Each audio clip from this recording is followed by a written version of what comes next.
Esse vídeo não é sobre romances, é sobre livros de não ficção. Já aconteceu de você ler um livro tão difícil que você começa a pensar que deve ter algum problema com você? Mortimer Adler, em seu livro Como Ler Livros, diz a seguinte frase: ao abordar um livro difícil pela primeira vez, leia-o até o fim, sem interromper o fluxo para investigar ou refletir sobre o que não entende de imediato. A tentação inicial é largar aquele livro complicado, mas o Mortimer pede pra gente ir na contramão disso e forçar a leitura e ir até o final, mesmo que a gente não esteja entendendo nada. Na escola, a gente aprendeu...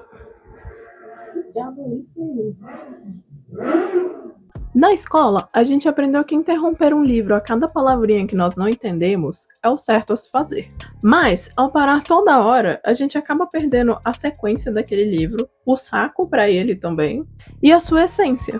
É bem possível que um livro difícil, ou um livro desafiador, como o autor fala, só faça sentido no final. Mas pra gente chegar até o sentido dele, a gente precisa ler ele até o final. Para facilitar a sua vida, a gente pode fazer o que o autor chama de leitura inspecional. A leitura inspecional é um dos 4 níveis de leitura contidos no livro. Ela consiste em você criar uma espécie de mapa do livro antes de você iniciar a leitura. Como ninguém nunca ensinou isso pra gente, o nosso instinto é sempre pegar um livro e começar a ler. Às vezes, no máximo, a gente lê o que tá escrito atrás do livro, certo? Mas, nesse caso, o autor propõe que a gente inspecione esse livro antes mesmo da gente iniciar a leitura, com o objetivo de entender o terreno em que nós estamos pisando. E, após compreender sobre o que trata o livro, a gente tem que deixar um pouco do nosso ego de lado e aceitar a frustração de que talvez a gente não entenda o livro de primeira. Livros assim fazem pipocar umas 200 perguntas na nossa cabeça a cada linha. Fingir que o livro é um professor te ensinando é o melhor que você pode fazer nesses casos. Se você não ceder à tentação de largar aquele livro e ler um livro mais fácil, a recompensa vai ser a expansão do seu conhecimento, vocabulário e repertório, justamente porque você não desistiu. Livros assim não são para serem lidos de uma vez. Eles são feitos para que a gente deguste ele devagar. A gente está acostumado com a escola ou com a faculdade em que a gente tem que enfiar um monte de conteúdo de uma vez na nossa cabeça para poder fazer uma prova ou um trabalho. E eu acho que é daí que vem 2 coisas. Primeiro, a nossa dificuldade de ter calma e pensar que a gente pode levar uma vida inteira para entender um autor se a gente quiser. E às vezes também acontecia na escola ou mesmo na faculdade da gente se interessar por um autor e querer seguir a linha de pensamento dele e não poder porque a gente tem outras demandas na nossa vida. E a segunda coisa, a gente achar que somente aquele livro pode fornecer as respostas que a gente está buscando. A gente sempre necessita de um professor para guiar a gente. Porque a gente aprendeu isso na escola, que a gente sempre precisa de um tutor por trás que diga pra nós qual é a biografia que a gente precisa ler e quais os passos que a gente precisa fazer pra entender um conteúdo. Então, por causa disso, a gente acaba ficando preso a certos autores e a uma linha de raciocínio. Nisso, a gente não desenvolve a nossa maturidade de procurar por nós mesmos o conhecimento. E outros autores também. Enfim, voltando ao que a gente estava falando sobre parar a leitura toda hora pra entender um termo ou algo assim, acaba que o prazer da leitura ele vai se tornando uma coisa secundária. Imagina se você tá lendo um livro e toda hora você para pesquisar as notas de rodapé e os livros que o autor menciona e as palavras estranhas. Isso, na verdade, me leva até ao próximo ponto. Segure a tentação de ler muito sobre um livro antes de ler o livro de fato. E isso acontece justamente porque ensinaram pra gente na escola que a gente não pode tirar conclusões por nós mesmos. Sempre tem um professor, sempre tem um cara que entende mais. E sim, sempre tem um cara que entende mais sobre aquele livro, mas isso não quer dizer que eu não posso tirar as minhas próprias conclusões sobre as coisas. É claro que um pouco de informação é bom. Ler o prefácio vai dizer pra gente todo o contexto no qual aquele livro estava acontecendo. Às vezes comentários sobre a vida daquele autor que fazem a gente compreender um pouco melhor a forma como ele pensa também. Mas uma quantidade absurda de resenhas, vídeos no YouTube, artigos científicos sobre aquele livro vão fazer você ficar, na verdade, confuso. Ao invés de você ler o livro e vê-lo como uma perspectiva inteira, você vai começar a prestar atenção somente nas partes que você viu que eram importantes, mas importantes talvez academicamente, ou talvez de acordo com autores específicos. Mas a gente está tentando aprender e expandir o nosso conhecimento, e não nos tornar especialistas em Shakespeare.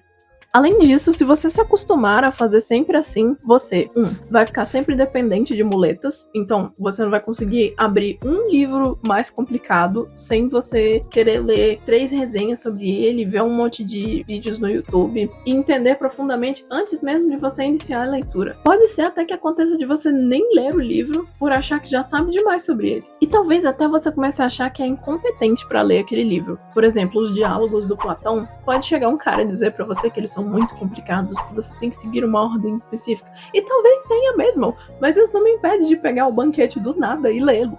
Segunda coisa, se você ficar vendo conteúdo demais, a opinião dos outros vai vir antes da sua.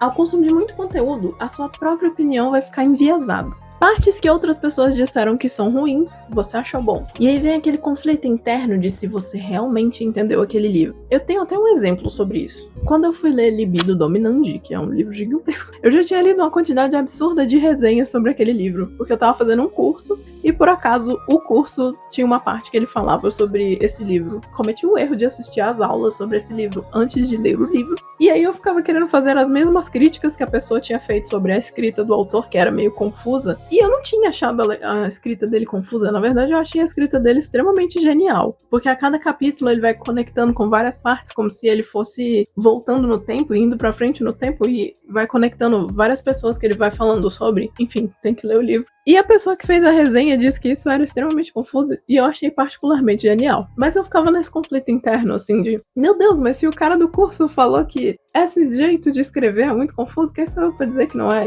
Eu sou eu pra dizer que não é. Eu digo que não é confuso porque no meu cérebro fez sentido. Isso até faz parte da terceira coisa que eu ia comentar. Você começa a ler um livro com expectativas irreais. Justamente nesse livro, Libido Dominandi, eu comecei a lê-lo achando que ele era de um jeito. E eu fiquei tentando lembrar cada detalhe que eu tinha visto no curso nesse livro, e aí eu não conseguia aproveitar direito a leitura, porque como ele é um livro muito grande, eu ficava com medo de ficar perdendo partes importantes, porque eu tava prestando atenção em outras coisas. Sinceramente, talvez se eu lê-lo de novo eu vou aproveitar melhor dessa vez. Isso me leva à quarta coisa. O seu foco fica completamente prejudicado. A cada segundo você tá tentando se lembrar o que o autor quis dizer com a coisa X, o que a frase tal significa segundo os especialistas, e o contexto histórico e não sei o que, em vez de aproveitar a leitura, cara. Isso me leva ao último ponto. Terminar um livro difícil cria na gente uma espécie de casca. Cada vez que um livro fica difícil e você abandona ele, basicamente você tá dizendo pro seu cérebro que se alguma coisa ficar difícil, é só abandonar e tudo bem. Você tá dizendo pra você mesmo que você é incapaz de encarar um desafio e vencer. Se você se compromete a fazer o que é necessário e vai até o final, o seu cérebro cria uma espécie de casca ou âncora. Então, na próxima vez que você for fazer uma coisa difícil ou estiver lendo um livro desafiador, você vai se lembrar que você já conseguiu terminar uma vez, então você consegue uma segunda vez. E aqui vai a dica bônus: leia mais de um livro ao mesmo tempo. Eu tenho até um vídeo aqui no canal em que eu falo que eu leio até 3 livros, e eu vou deixar aqui em cima pra você assistir depois. A verdade, sinceramente, é que não é fácil construir cultura e novas formas de pensar na nossa cabeça. A verdade é que é difícil ler Sócrates, Platão, Diderot, Shakespeare, Schopenhauer, Nietzsche. Schopenhauer e Nietzsche, inclusive as pessoas falam que leem, tem até esse meme aqui, que eu morro de rir. Ele é muito bom. A recompensa demora e vem com o tempo. Às vezes a gente até termina um livro e fica pensando que não aprendeu nada. E aí, alguns meses depois, você subitamente tem uma ideia que vem desse livro que você leu, que você achava que não estava entendendo nada. A minha sugestão pra você é que você sempre leia um livro chato e um livro divertido. Sei lá, alguma ficção que se encaixe nas suas maiores preferências, mas alguma coisa mais fácil. Não vai ler uma ficção muito complicada e um livro desses que você não vai conseguir. Você vai acabar largando os dois para começar um outro livro mais fácil. Basicamente, esse vídeo talvez seja um complemento do meu vídeo sobre como ler livros difíceis, porque são coisas novas que eu aprendi e fui aplicando. E aqui pode ter outros vídeos que te interessem. Muito obrigada por assistir e tchau!